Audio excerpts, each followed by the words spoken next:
سقراط اصل آدمی تھا نہیں تھا، اسے علم کا پہلا شہید بھی کہا جاتا ہے. یہ کام کس کے اوپر تھا؟ سقراط کا، کیونکہ وہ تو سقراط کا کوئی کام نہیں ہے. سقراط نے صرف ڈائلاگز کی اور پلیٹو نے، افلاطون نے ان کو لکھا ہے. لیکن سقراط کی زہر کی وجہ جتنا ہم پڑھتے ہیں یا پھر انہوں نے کہا تھا کہ you are corrupting the young minds, تم انہیں جگا رہے ہو، انہیں سونے دو. ٹوٹل ابھی نہیں ٹوٹل 20 سال میں ادھر چپ لگ جائے گی. گوگل سے آپ ڈائریکٹ اٹیچ ہوئے ہوں گے. یہ میں پڑھانا ہے بھائی تینوں گوگل نال اٹیچ ہیں. سقراط افلاطون کے ہاں جو ہے وہ مجمع گیری آپ کو ملتی ہے، which is a very good term کہ آپ لوگوں کو کھڑے ہوتے ہیں اور آپ سینٹر آف دا اسٹیج چلے جاتے ہیں اور لوگ بزی ہیں. جس طرح اسی فخر کرتے ہیں جی کیا ہے آپ کے پاس، کہتے ہیں 3 گھر 2 گاڑیاں، بزنس، دبئی میں بھی فلیٹ، پورے گھر میں کتاب نہیں ملے گی.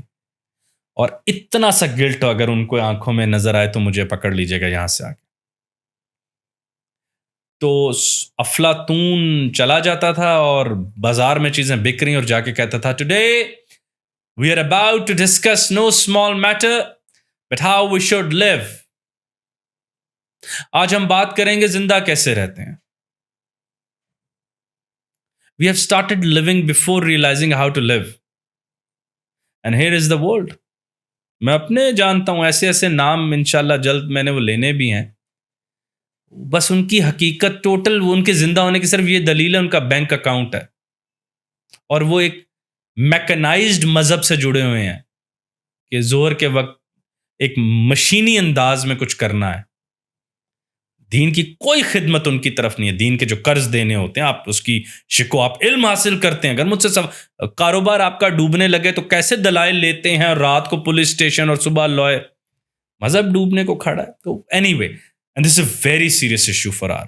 سینس آف ارجنسی نہیں ہے، سینس آف ارجنسی نہیں، اور صرف ذاتی زندگی میں کامیاب ہوں اور شرمندہ نہیں ہوں. اور ہیرو میرا ہے فلم سٹار، فلمی ستارے کو بس میں چیرش کرتا ہوں. چھوڑ دیں مذہب. Countless thinkers and philosophers and writers and poets inventions کرنے والے. سو سقراط، افلاطون، ارسطو نے نا جیسے پاپولرائز کیا فلسفے کو، یہ ان کی طرف ضرور جاتا ہے، خصوصاً پلیٹو کی طرف. اچھا ویسے کچھ باتیں ہیں بچوں کو ان سے سقراط اصل آدمی تھا نہیں تھا، but he was the man and is considered to be the first. اسے علم کا پہلا شہید بھی کہا جاتا ہے کہ اس نے کہا and he was very passionate about one God, کہ خدا ایک ہوتا ہے. اور ویسے بھی تب گریک میتھولوجی کمزور ہو گئی تھی، لیکن پھر بھی بہت عزت سے کرتے تھے کیونکہ انہوں نے جو ہومر وغیرہ نے جو نظمیں لکھ دی تھیں ان میں بہت ذکر تھا، وہ اس کو بڑا ریور کرتے. اس کا مینلی کام کس کے اوپر تھا؟ سقراط کا، کیونکہ وہ تو سقراط کا کوئی کام نہیں ہے. سقراط نے صرف ڈائلاگز کی اور پلیٹو نے، افلاطون نے ان کو لکھا ہے. لیکن سقراط کی زہر کی وجہ جتنا ہم پڑھتے ہیں یا پھر انہوں نے کہا تھا کہ you are corrupting the young minds, تم انہیں جگا رہے ہو، انہیں سونے دو. جب آپ کسی کو جگا دیتے ہیں نا پھر اس کو قابو کرنا مشکل ہو جاتا ہے. یہی اعتراض ہم پہ بھی رہتا ہے. بھائی آپ پڑھائیں، میں کہتا ہوں بھائی یہ پڑھائی جس کے بعد دل میں بغاوت ہی پیدا نہ ہو، وہ کون سی پڑھائی ہے؟ ویسی انشاءاللہ ٹوٹل ابھی نہیں ٹوٹل 20 سال میں ادھر چپ لگ جائے گی. گوگل سے آپ ڈائریکٹ اٹیچ ہوئے ہوں گے. یہ میں پڑھانا ہے بھائی تینوں گوگل نال اٹیچ ہیں.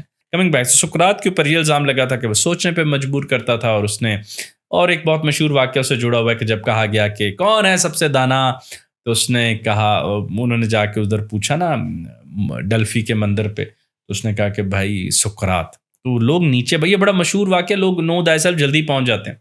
وہ نیچے آئے تو انہوں نے کہا سقراط you been named as the most genius person, گو کہ ہمارے پاس ماضی میں اتنے بڑے لوگ ہیں. تو اس نے کہا لیکن میں تو صرف یہ جانتا ہوں، میں کچھ نہیں جانتا. I know that I know nothing. تو عالم کی سب سے بڑی نشانی یہ ہوتی ہے کہ وہ کچھ نہیں جانتا. مطلب اتنا ہمبل، اور اس کو اتنا تھا پتا کہ یار جتنا علم میرے پاس ہے مجھے تو ابھی کچھ بھی نہیں پتا، انتہا تو سمندر تو باقی ہے ابھی. 100%. یعنی کہ میں نے 1 لیٹر پانی دیکھا اور دریا کا دعویٰ کر دوں کہ دریا پورا جان گیا.